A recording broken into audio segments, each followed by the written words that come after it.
ಪಾಪಿ ಪಾಕಿಸ್ತಾನಕ್ಕೆ ಭಾರತ ಸರ್ಕಾರ ಖಡಕ್ ಸಂದೇಶವನ್ನ ರವಾನಿಸಿದೆ. ಕ್ಷಿಪಣಿ ಪರೀಕ್ಷೆಯನ್ನ ನಡೆಸಿದ ಭಾರತೀಯ ನೌಕಾಪಡೆ. ಪಾಕಿಸ್ತಾನಕ್ಕೆ ಖಡಕ್ ಸಂದೇಶವನ್ನ ಭಾರತ ಸರ್ಕಾರ ರವಾನಿಸಿದೆ. ಭಾರತೀಯ ನೌಕಾಪಡೆ ಕ್ಷಿಪಣಿ ಪರೀಕ್ಷೆಯನ್ನ ಕೂಡ ನಡೆಸಿದೆ.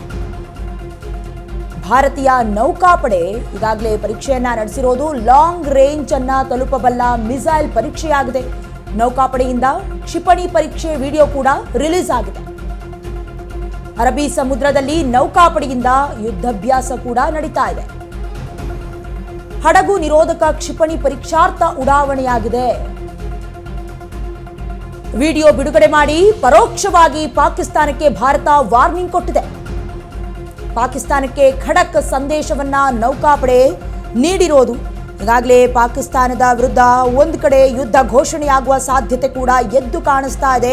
2021ರಲ್ಲಿ ಗಡಿಭಾಗದಲ್ಲಿ, ಅದರಲ್ಲೂ ಕೂಡ ಪಾಕಿಸ್ತಾನ ಹಾಗೆ ಭಾರತದ ಗಡಿಭಾಗದಲ್ಲಿ ಯಾವುದೇ ಕಾರಣಕ್ಕೂ ಕದನ ವಿರಾಮ ಘೋಷಣೆ ಆಗಬಾರದು ಅನ್ನುವಂಥ ಒಪ್ಪಂದದೊಂದಿಗೆ ಕೆಲವೊಂದಷ್ಟು ಒಪ್ಪಂದಗಳನ್ನು ಮಾಡಿಕೊಂಡಿತ್ತು ಪಾಕಿಸ್ತಾನ ಸರ್ಕಾರ ಹಾಗೆ ಭಾರತ ಸರ್ಕಾರ. ಅದನ್ನು ಮೀರಿ ಕದನ ಘೋಷಣೆಯನ್ನ ಈಗ ಉಲ್ಲಂಘನೆ ಮಾಡಲಾಗಿದೆ. ಹಾಗಾಗಿ ಈ ಹಿಂದೆ ಕೂಡ ಪಾಕಿಸ್ತಾನ ತನ್ನ ಕರಾಚಿ ಕರಾವಳಿ ಪ್ರದೇಶದಲ್ಲೂ ಕೂಡ ಕ್ಷಿಪಣಿ ಪರೀಕ್ಷೆಯನ್ನ ಮಾಡಿತ್ತು. ಹೀಗಾಗಿ ಈಗ ವಿಡಿಯೋವನ್ನ ಕೂಡ ಪರೋಕ್ಷವಾಗಿ ಬಿಡುಗಡೆ ಮಾಡಿ ಪಾಕಿಸ್ತಾನಕ್ಕೆ ಖಡಕ್ ಸಂದೇಶವನ್ನ ಕೂಡ ಭಾರತೀಯ ನೌಕಾಪಡೆ ಮಾಡಿರೋದು. ಅರಬ್ಬಿ ಸಮುದ್ರದಲ್ಲಿ ನೌಕಾಪಡೆಯಿಂದ ಯುದ್ಧಾಭ್ಯಾಸ ಕೂಡ ನಡೀತಾ ಇದೆ. ಇದೇ ವಿಚಾರವಾಗಿ ಹೆಚ್ಚಿನ ಡೀಟೇಲ್ಸ್ ಅನ್ನು ಕೊಡ್ತಾರೆ ನ್ಯೂಸ್ ಡೆಸ್ಕ್ ನಿಂದ ವಿನೋದ್. ಪಾಕಿಸ್ತಾನ ಈಗಾಗಲೇ ಕ್ಷಿಪಣಿ ಪರೀಕ್ಷೆಯನ್ನ ಮಾಡಿದೆ. ಈಗ ಇಂಡೈರೆಕ್ಟ್ ಆಗಿ ಒಂದು ಕಡೆ ಪಾಕಿಸ್ತಾನಕ್ಕೆ ಖಡಕ್ ಸಂದೇಶವನ್ನ ಭಾರತೀಯ ನೌಕಾಪಡೆ ನಡೆಸಿರೋದು. ಯಾವ ರೀತಿ ನಡೀತಾ ಇದೆ ಪರೀಕ್ಷೆ?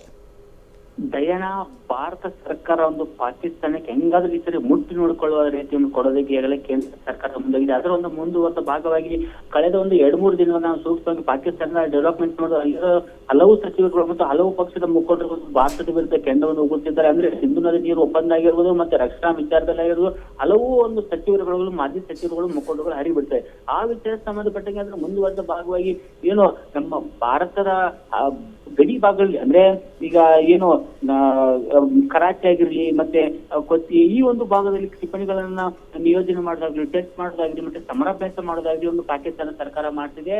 ಸೊ ಹಾಗಾಗಿ ಆ ಒಂದು ಪಾಕಿಸ್ತಾನಿ ಸೇನೆ ಮಾಡ್ತಿದ್ದಕ್ಕೆ ಭಾರತ ಸುಮ್ಮನೆ ಏನು ಕೂತಿಲ್ಲ. ಅದಕ್ಕೆ ಟಕ್ಕರ್ ಕೊಡುವ ರೀತಿಯಲ್ಲಿ ಭಾರತವು ತಾವೊಂದು ಹಲವಾರು ಅಂದ್ರೆ 3 ದಳಗಳಿಂದ ತಾವೊಂದು ಸಮರಾಭ್ಯಾಸವನ್ನು ಮಾಡ್ತಿದ್ದಾರೆ. ಜೊತೆಗೆ INS ವಿಕ್ರಾಂತ್ ಅನ್ನೋದು ಇದೇನು ಸಾಮಾನ್ಯ ಹಡಗಲ್ಲ. ಈ ಒಂದು ಹಡಗಿನಲ್ಲಿ ಕ್ಷಿಪಣಿ ಸುಮಾರು 400ಕ್ಕೂ ಹೆಚ್ಚು ಯುದ್ಧ ವಿಮಾನ ಹೊತ್ತುಕೊಂಡು ಹೋಗುವಂತ ಸಾಮರ್ಥ್ಯ ಇದೆ. ಜೊತೆಗೆ ಇದು ಏನಂದ್ರೆ ಈ ಒಂದು INS ವಿಕ್ರಾಂತ್ ಗೇಮ್ ಚೇಂಜರ್ ಹಡಗು ಅಂತ ಹೇಳಲಾಗ್ತದೆ. ಜೊತೆಗೆ ಈ ಒಂದು ಇದರಲ್ಲೇ ಕ್ಷಿಪಣಿಗಳನ್ನ ಅಂದ್ರೆ ಪರೀಕ್ಷೆಯನ್ನು ಮಾಡ್ಲಾಗ್ತಿತ್ತು. ಹಾಗಾಗಿ ಅರಬ್ಬಿ ಸಮುದ್ರದಲ್ಲಿ ಏನು ಭಾರತ ಗಡಿ ಏನು ಅಲ್ಲಿದೆ ಆ ಒಂದು ಭಾಗದಲ್ಲಿ ಕ್ಷಿಪಣಿಯನ್ನು ಭಾರತ ಸರ್ಕಾರ ಮಾಡ್ತಿದೆ ಮತ್ತು ಸೈನಿಕರು ಮಾಡ್ತಿತ್ತು. ಹಾಗಾಗಿ ಆ ಒಂದು ಈಗಾಗಲೇ ಒಂದು ಏನು ಪಾಕಿಸ್ತಾನದ ಒಂದು ರೈಲ್ವೆ ಸಚಿವರು ಒಂದು ಹೇಳಿದ್ರು ಹೇಳಿಕೆನ, ನಮ್ಮ ಹತ್ರನೂ ಒಂದು ಪರಮಾಣುಗಳು ಇದಾವೆ, ಅವುಗಳನ್ನ ಬಳಸ್ತೀವಿ, ಶೋಕಿಗೆ ಇಟ್ಟಿಲ್ಲ ನಾವು ಅವುಗಳನ್ನ, ಈಗ ಬಳಸೋ ಸಮಯ ಬಂದಿದೆ, 136 ಪರಮಾಣುಗಳಿದಾವೆ ಅಂದ್ಬಿಟ್ಟು ಒಂದು ಹೇಳಿಕೆ ಕೊಟ್ಟಿದ್ರು.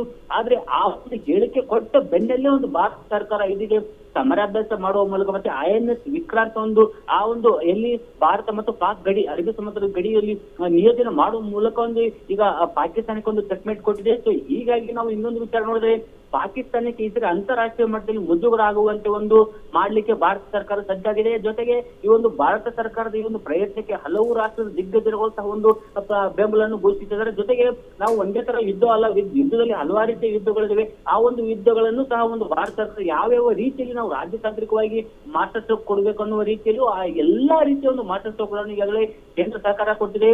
ಉದಾಹರಣೆಗೆ ಸಿಂಧು ನದಿ ನೀರು ಹಂಚಿಕೆ ಒಪ್ಪಂದ ರದ್ದು ಮಾಡೋದಾಗಿರ್ಲಿ, ಮತ್ತೆ ಜೇಲಂ ನದಿ ಒಂದು ನೀರು ಏಕಾಏಕಿ ಬಿಡೋದಾಗಿ, ಈ ಒಂದು ಇಂಥ ರಾಜತಾಂತ್ರಿಕವಾಗಿ ಪಾಕಿಸ್ತಾನ ತಡೆ ಬಡಿಬೇಕನ್ನುವ ವಿಚಾರಗಳು ಅವನ್ನೆಲ್ಲನೂ ಪ್ರಯತ್ನವನ್ನು ಕೇಂದ್ರ ಸರ್ಕಾರ ಮಾಡ್ತಿದೆ. ಡಯನಾ, ಥ್ಯಾಂಕ್ ಯು ವಿನೋದ್ ಹೆಚ್ಚಿನ ಡೀಟೇಲ್ಸ್ಗಾಗಿ.